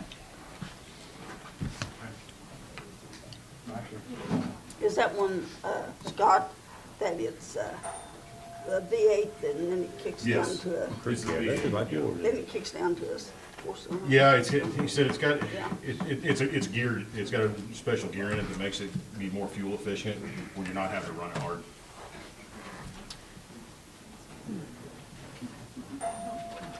I think we got a motion in a second, Larry. we have a motion From the on girls. floor and a second. Any further discussion? I like the girls. I thought that was a term of endearment. Seeing none, all those in favor of purchasing the vehicle? Yes. Okay, we got 3 and a yes. Motion any opposed?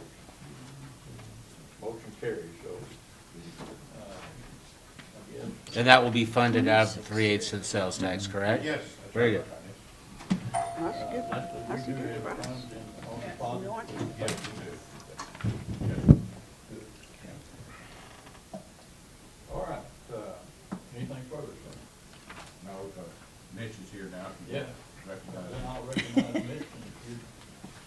up and say your thing. I got a couple of bids from for that pole camera, Yeah. and I contacted 5, and 2's, the other 3 declined. Now, this is, which pole is that? That's for 11 poles starting at. Oh, 11. Down Sea Highway, and going, not counting the ones that's on the property. Mhm. There's 11 poles. Okay. Now, is that in keeping with this, thing that we're doing for the old, for the, This is just for poles that need to be replaced. This is just replacement poles. Yeah. What's the bid amount? Huh? What are the bid amounts, Mitch? Oh, Jim's got it. 67, 647, and what's this other one? I can't see it. 66, 700. Les, what do we have budgeted for poles, like 120 or something? Yeah, it was a lot.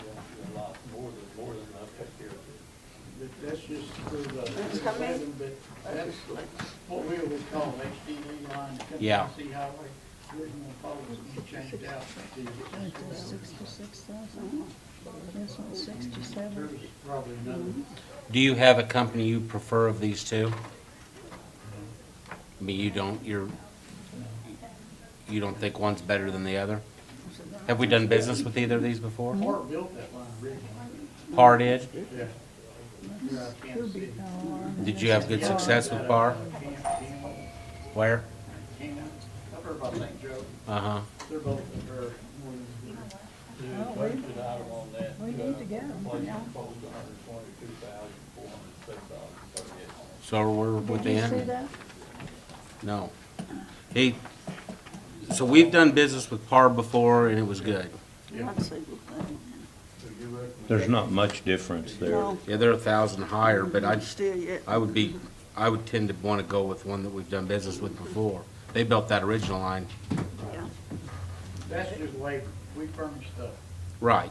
all the poles, Yeah. hardware, everything. How long do you think this is going to take them to do? It's 2 weeks. 2 weeks. That's awesome. Wow. That one pole, that said it, 6-man crew, it'll take them, 2 days to change it. Well, I'll make a motion, we accept the Par bid. Second. There's a motion on the floor, second, any further discussion? What, beans is that 100, what about there, I mean, there's more poles up that whole line from school, elementary schools, you know, that.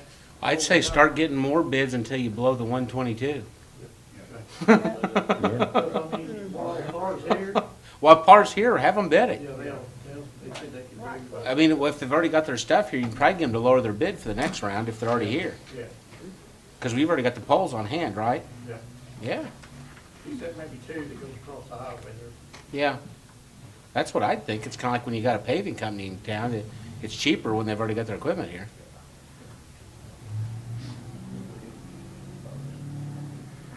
Work your magic, Mitch.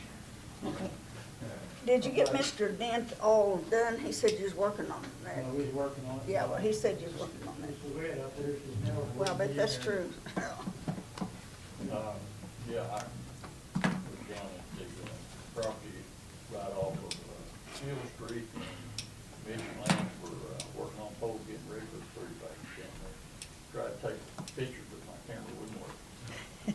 Be hiding behind the pole. Anyway, thank you, Mr. Report.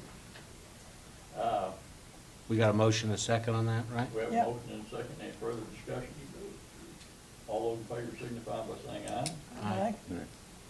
Opposed, same sign. What was the final bid? 67, 4, something, I think.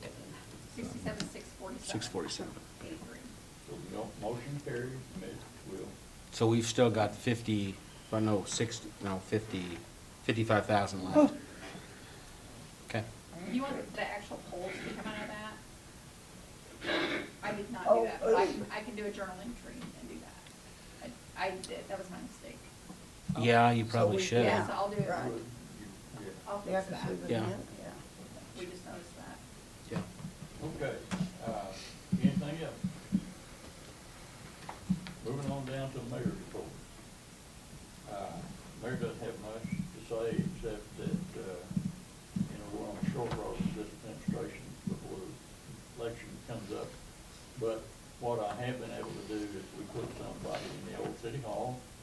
And Mitch and his crew put a new line into the garage portion of that. So that gentleman had his own electric meter, and the rest of the balances that he all has theirs. They should be in there and up and operating Tuesday next week. The only thing we have left to do in there is that lock on that door. It's really on. You just can't hardly get it to turn good yet. So we might need to get that locksmith, whoever it is, that we might use, and everything's gonna work this thing over because she can't do it. And David, her husband, that was there with her, he was able to get it open. But What's the lease amount on that one, Larry? if it leases for $300 a month, Did they sign a long-term lease? they signed a year lease. And she may be interested in purchasing. So, that's an open opportunity. Is the other gentleman still there? He's still there. Okay. So, that's pretty well the mayor's report. Oh, boy. Anything else? Any questions, comments? City Attorney, Paul Lane. All I was gonna do is talk about the same thing, Mr. Mayor, so I don't have anything else to add. Good enough. Oh, we did get a lease on that, you were glad to know, prepared by our council, and so we're legal. There was one thing that they pointed out to me, asking for clarification from you, that item 91 on the city utility commission. Oh, the auditors? Yes. I talked to the auditors when I was down there for the news report, because they said that we were going to do something until really the court starts.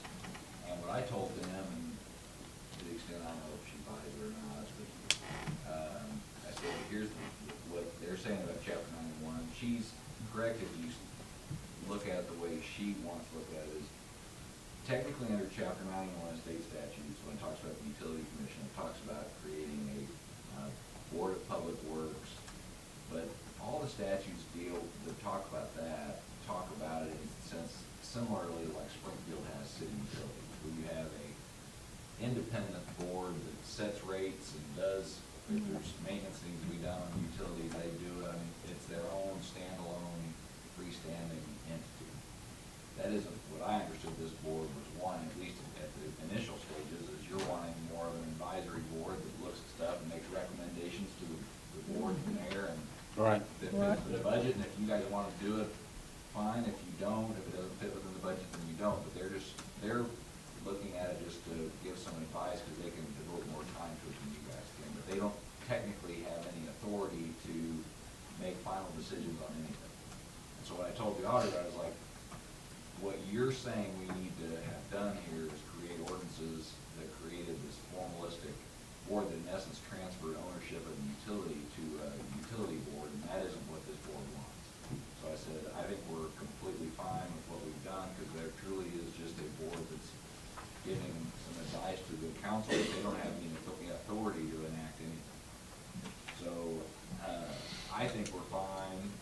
If the board at some point, if this utility commission does great things, and I can't imagine you want to do it in the short term, but sometime this board or a future board wanted to create a separate entity that ran the utilities, kind of like city utilities does in Springfield, I mean, that can be done.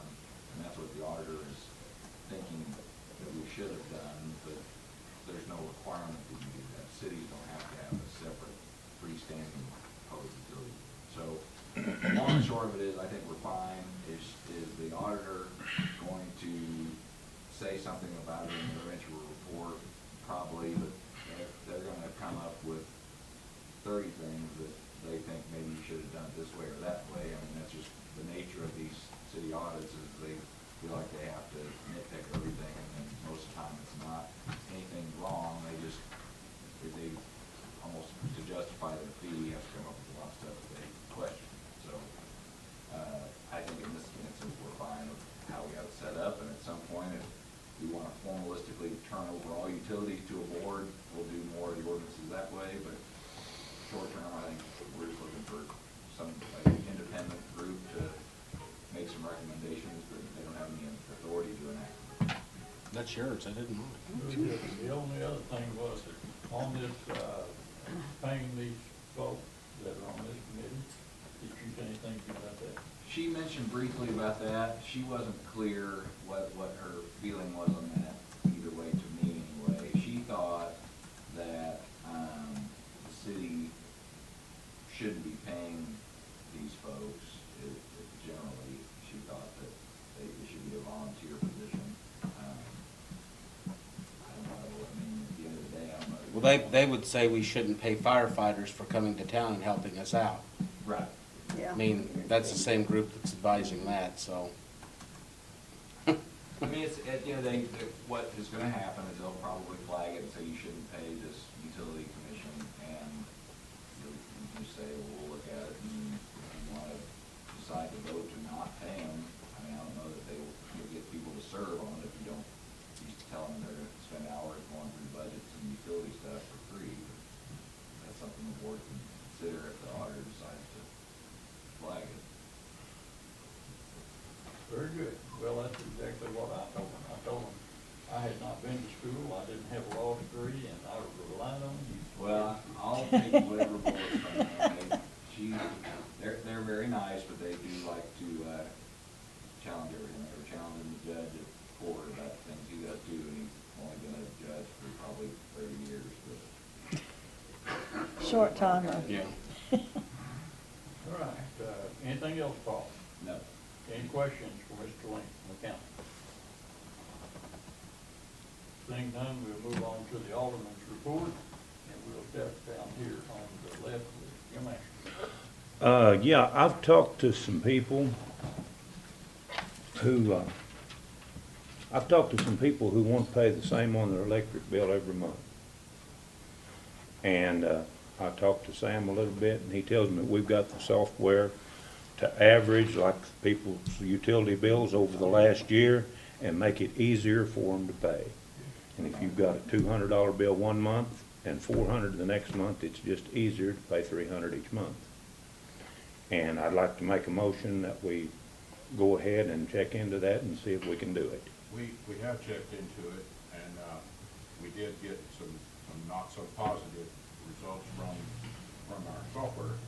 However, Leslie and I talked about it today, we'll follow up again and make sure we understood if there is a problem.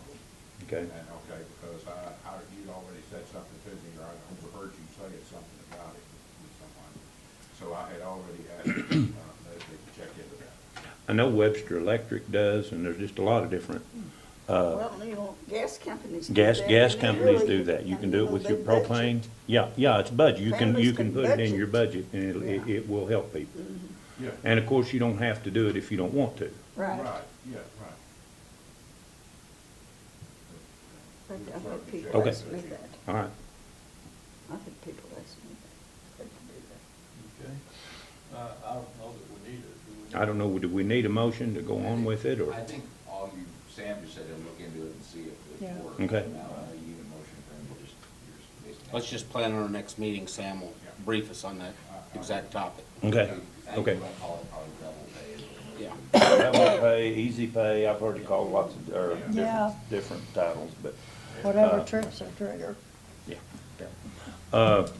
Also had some complaints about some buildings. Of course, haven't we all?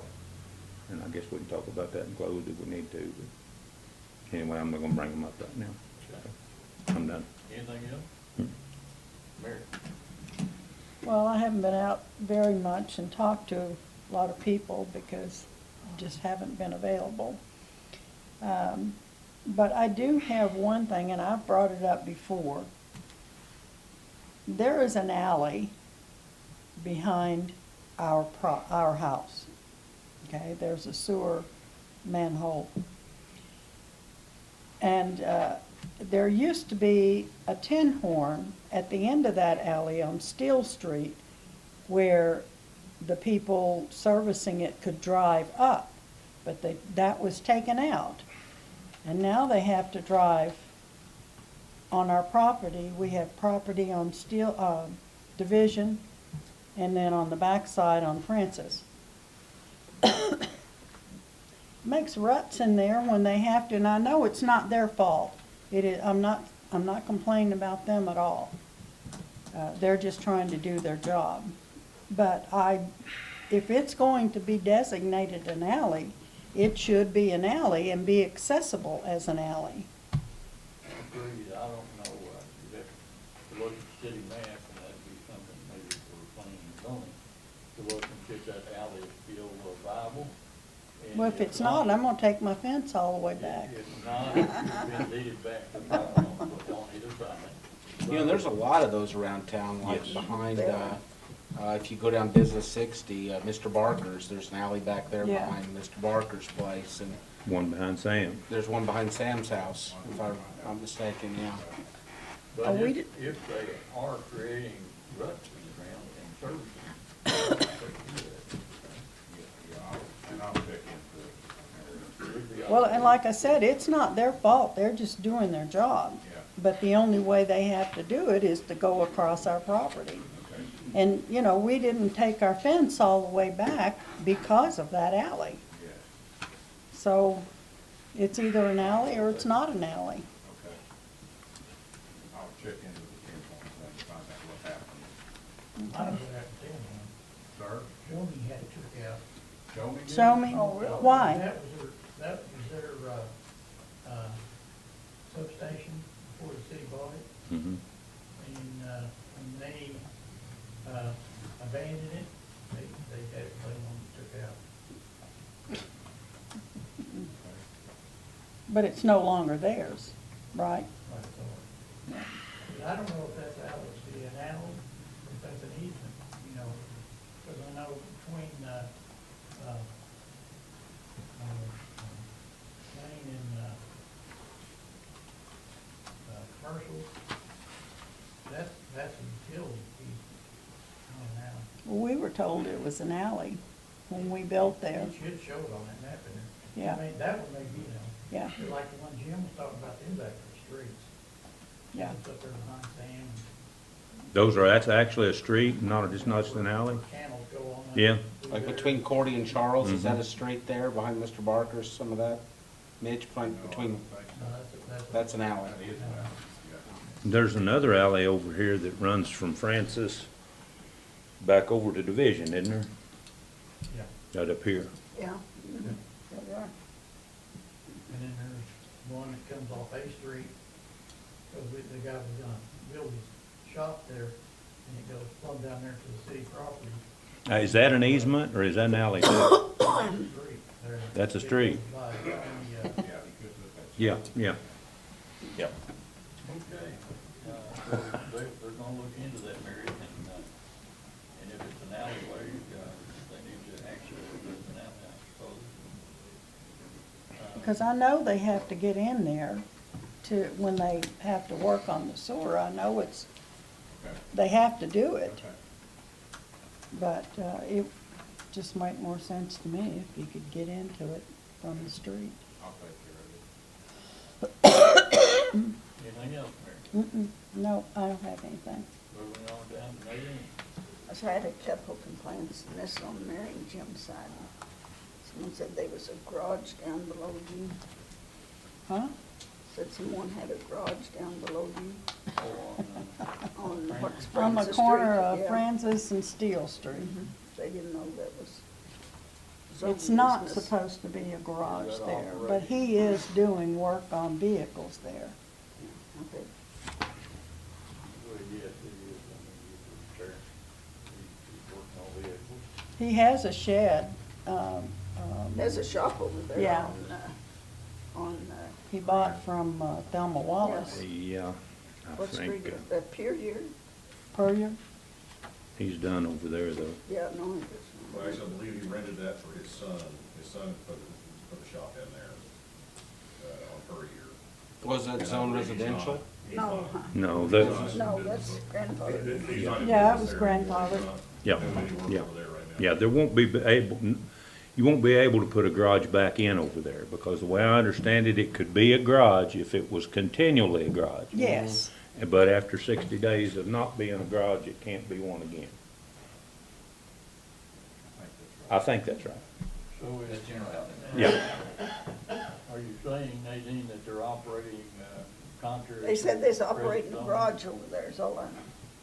zoning. So, And I did drive by there and they well, kinda look that's like a pretty garage. evident. I come by and there's cars out front.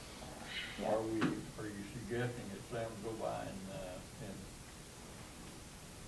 Yeah. what are your pleasures on that? I'd Well, send the I- police chief. Yeah, yeah, Yeah, I don't think Sam should do that. yeah, no. Well, then we'll designate that to Scott, and if they are operating contrary to the zoning, I suppose your request is.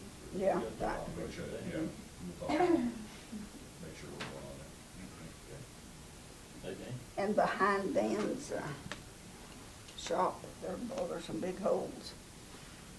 Needs to be filled in. I've had That's a some project complaints for on this that. spring. Okay. Just I'm just holes. waiting for it to, I'm waiting for it to dry up, for winter to you're get gonna- past us. I'm putting concrete in there. You are. Mhm. I thought so, yeah. But I was holding off for Dave Brooks to clean off all of his stuff back there, and if you noticed, it's all cleaned off. Is it really? Yeah, he's got all of his ivy down, so now I can proceed. Yeah, that's what I've been waiting for. And that's all I've got. Okay.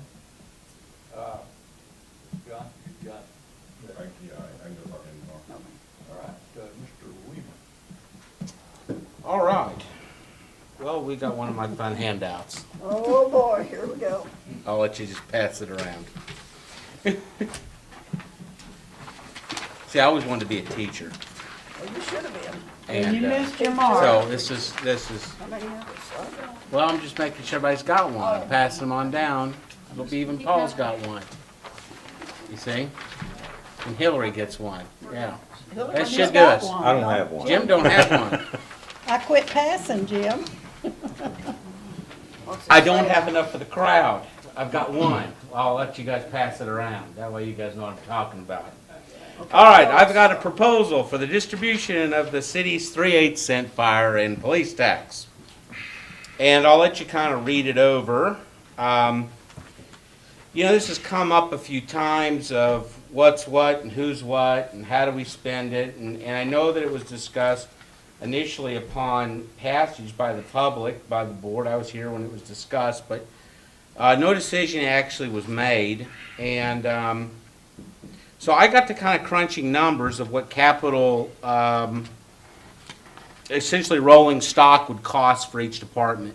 Kind of cost factoring it, starting at like just a basic pumper type truck, just a water carrier. And even in that realm, you're looking at $100,000. Well, Scott brought us a bid tonight for a fully decked out cruiser, and what was it, 26? 26. So essentially, it made me come up with a 4-to-1 or an 80-20 split. And I don't know what's been discussed in the past, but that seems to me to be a fairly fair split. And part of the logic behind that also is that when this tax was pushed, and I remember it, I ran stories on it, I remember interviewing Sean, and essentially the fire department pushed this tax, common knowledge, they did, they're the ones who went door to door. Ron might have gone out, or some of his guys might have for an hour or two, but literally Sean and his group is the ones that did push this. And it passed overwhelmingly in the city. It's kind of a shocker. We can't pass a school bond tax, but we got this one passed by more than a 3-to-1 margin. So obviously the people wanted it. And now I think we're at the point we need to decide what to do with it.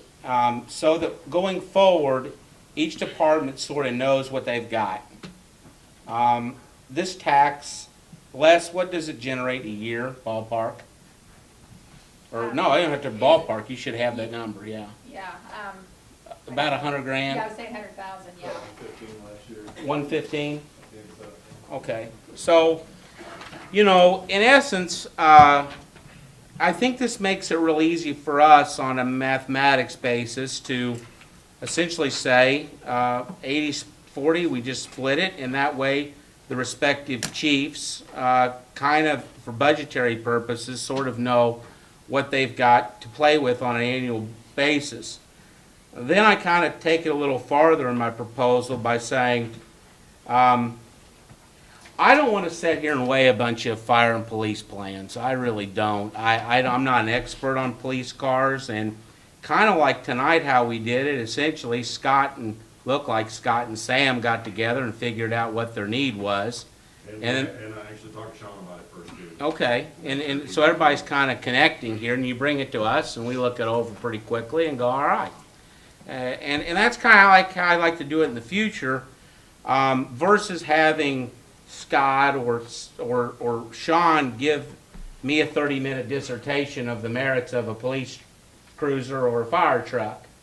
Because if I were them, here's what I'd do. I'd bring all my firefighters out, and I'd set them in 3 rows, and then I'd get the mob mentality going, where I'd essentially, say, oh, we need this thing, and everybody go, oh, and then the board has got immense amount of pressure on it to approve something that they don't know a darn thing about.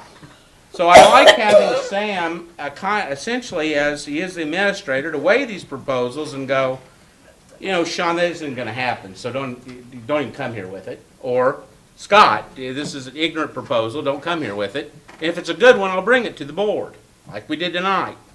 Essentially, it's going to save our time. I've said this before, I kind of put a little premium on it, and I don't want to sit here and listen to a 30. I've watched speeches in the past occur on this tax money, and then the board took no action. Because we don't know what is, I mean, we have in our mind what a good proposal is, but I'd rather take it up with Sam after he's weighed it. If I don't like it, then I can say to Sam, well, I think this is a dumb idea. But, my point is that I'd like to kind of cut a lot of this out. I've also noted that you guys in the future are going to have 2 time windows. You're going to have a June 1 time window and a December 1st time window. Essentially, you're going to have 2 windows of time you can come to him with a proposal, instead of just kind of out of nowhere coming to us with an idea.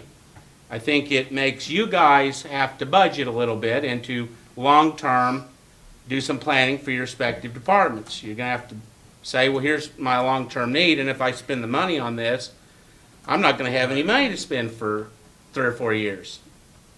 So you're going to have to think about it. So that being the case, I'd like for you to come to him in windows so that he sort of knows when you're going to be coming to him, or you can say, well, I don't have anything for this half year, but I'm going to have something maybe the next one.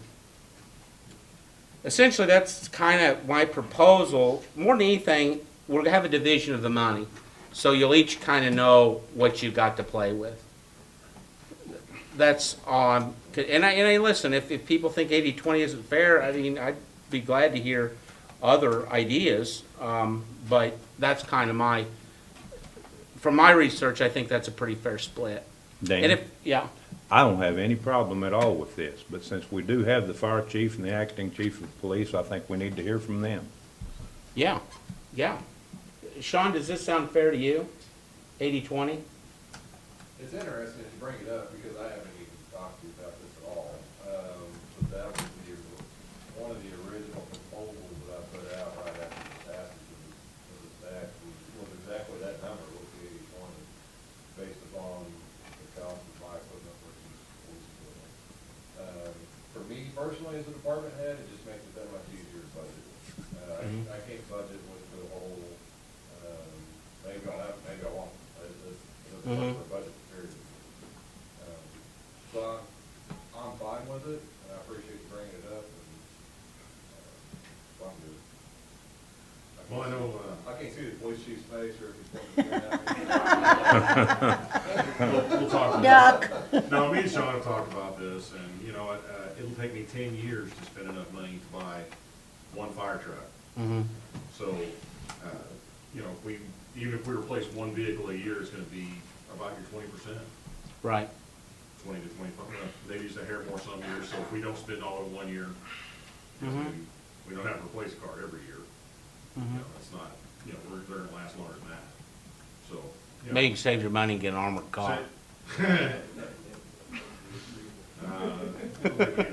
I'm teasing you. But do you think the 80-20 is fair, Scott? I think that's a pretty close number, yeah. Okay. I mean, I don't know like I said, I don't know the exact numbers, but I do know that, like me and Sean were saying, he's looking at a $300,000 vehicle, and right now I'm looking at a $26,000 vehicle. So, he's not gonna replace that every year, but I'm not going to either. Right. Yeah, I understand, yeah, and it does, like you said, if I know, well, this is what I got in the budget, well, that's what I got in the budget. Right, or if you want to carry it over for the next year, Yeah, you I would mean, know you get to, Like I said, we've got a Ford Explorer right now that's gonna last, quite a while. We're not gonna be replacing it anytime, within probably the next 4 years. Mhm. So if we replace the Charger next year, we might have a year or two gap between having to replace the next one. right. So, yeah, I'm fine. However, if our city grows, and we may have the need to add a vehicle. Right. That's true, But too. we're planning. But even with Right. that, we're still pretty close to the 26,000. Yeah. If we brought in 115. Even with the growth of the city, it'll still be growing. That 20% number will still be Yeah. growing. Well, if the city Right. grows, the tax will grow. It's all Yeah. revenue. That number, that bottom budget number actually continues. Well, it's again, if that growth occurs, then I mean, there might be something, a day comes when Scott's saying, this current police HQ I have isn't satisfactory, and, Sometime I may look at the numbers and go, hey, Sean, I think I need 25. Yeah. mhm. But, I think it's something we can all work out. I don't, me and Sean have talked quite a bit about this, actually. We don't seem to have any disagreement, any big disagreements on And it. you have no problem going directly to Sam with it Oh, no. before it's vetted to us. Sure. Yeah. Okay. Are you okay with this plan, Sam? Yes, I am. But what I heard you, for clarification. Yeah. Dan, did I hear you saying as long as they've got the money in their account to pay for whatever the expenditure is, capital improvement, then. I didn't address that, Larry.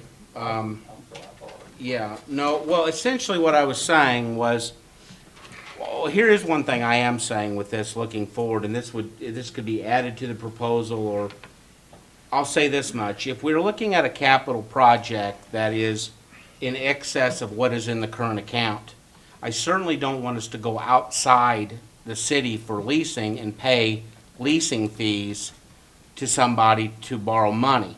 What I would prefer to do, if that is the case, is I would prefer to, since the city has $2 million in reserve, I'd prefer to keep the financing in-house, which we could do, and then summarily have the city's general account deduct a payment every year. Like, let's say Sean wanted a $250,000 fire truck and he's only got 110 in there right now. He can spend down his 110, and then that 140 he could finance with us, and we could figure out what the payment plan is, meaning, over 4 years, you're gonna give us $35,000 a year to pay off the 140. So off the top, we're vacuuming $35,000 out every year to come back into our general, where we're in-house carrying the note, versus paying a leasing company 3 to 5%. Sean sent us that one proposal on the last truck where essentially it had some financing fees. That to me is not necessary because we have the adequate reserves to do so. And we legally can do that. We legally can play banker. But, I mean, it's written in stone, it's getting paid back out of that 3/8 sales tax. That would essentially be an internal note. I like that idea even better. I ain't financing anything. Well, I mean, that's spending the taxpayer money on, it's like borrowing money for something when you have the money for it. I'm very adverse to borrowing money, real tightwad, and when we've got the money in-house, I don't want us to, and there would have to be, a formal agreement essentially, whether it was, again, internal, but it would be a document that says, this money's gone from the 3/8 sales tax, if you're forward spending. Yep. No, that's easy enough. But what if we'd have a major breakdown then? What do you mean? Well, on something that we might have to use this money on that we don't have. Well, yeah, I mean, that's certainly a risk. I have that risk in my business. We have it in all of our businesses. That's, the school, everybody has that potential risk. I think that's why I would formally want to, I'll say this much. On the payback mechanism, there would have to be absolute disaster in the city of Seymour for that sales tax revenue to not be coming in anymore. It's almost a guaranteed thing. You've got McDonald's and different businesses on the highway, they're gonna pull that money in. So in terms of the city getting its money back, that would be a guarantee. Well, no, I wouldn't be worried about the city Yeah. getting their money Was there back. any, But if they had a major provision? breakdown on something. Oh, you mean on a Yeah, vehicle? well, on, say, a pump or anything. Something to do. Oh, you mean when our reserves? Yeah, At- right. At That's worst, what, I mean, we're putting off borrowing money as long as we can. well, yeah. You know. but- Yeah. Well, Well, I know what it's saying. yeah, I'm just I saying. guess I've griped about this in the past. I just don't think the city's a savings and loan. And meaning that, we've got 2 million in reserve and I believe that you should always have, some degree of a reserve there. But, you know, the school's got a budget 8.5 million and they've got about 2 in reserve. We're in good financial shape. You know, we've recently spent on extending our utilities and, this wouldn't be spending any of it. This would just kind of be playing banker because we've got the reserves there. We're gonna get every penny of it back. So, Well, yeah, I realize that. and, you know, so I don't envision this creating a danger to the city in any way. No, I don't either. And that, like I said, that should probably be added to this, Larry. I'm glad you brought that up. That would be my idea on it. Again, nothing gets approved unless this board approves it. I mean, the difference is that essentially it's going to be vetted through Sam before it comes to us. And the chiefs would be available, as they are tonight, for questioning from us if we had some issues with what they're wanting to do. And you know, we would have to weigh the fact that, you know, we've got to think about spending the city's money on these proposals. The crazy thing with the 3/8 sales tax is this, when I boil it down, in a way, this isn't our money per se in terms of, it's not our it's not like we can just save it and say, well, we're gonna use it for X, because we can't. We are so limited of what we can use this to. It's a capital improvements tax. And I know that there's a line in there on maintenance. Larry's mentioned it before, and technically he's correct, but, you know, we're following voter intent with the YMCA. We're giving the YMCA money that legally we could pull the carpet out of tomorrow and keep it all. And a lawyer would support us. But we don't, because we know the voters voted that. That's right. And when the voters voted for this, they thought that they were going to be getting, the advertisements in my paper or elsewhere said, you know, it's going to reduce your fire insurance rating because of improved equipment. It's going to, you know, and that doesn't mean putting stuck on the police station. It would mean building a new police station. That's cap improvement. But I don't think it would include maintenance on an existing structure. It might mean maintenance on a purchased product with this tax. Like if we bought a fire truck and it wasn't under warranty and the engine blew up, then I could see that working. But that's just my opinion on it. We've got to spend it, one way or the other. And for Sean's department, it's probably going to mean probably a pretty big piece of equipment, I would guess. I don't know. You know, that's something we can weigh of what we think this board thinks the best logical piece of equipment is, but I'd rather have Sam and Sean decide what they think that logical piece of equipment is versus me doing it, because I don't know anything about fire trucks, and nor do I want to. Huh? I appreciate that, too. You know, I mean, that's just my opinion. That's why that's how I've come up with this proposal, just, so going forward, they kind of each know what they've got to play with. And then they can budget accordingly. Making that in a form of motion that there be an 80-20 split on this 3% sales tax, and I suppose there's no sunset. No. There's not a sunset on the tax. Not on the tax. There isn't. So, yeah, I have a copy of the ordinance here. Yeah. Anyway, we got a proposal on the floor. I'll second. Council members, and we have a second. Any further discussion?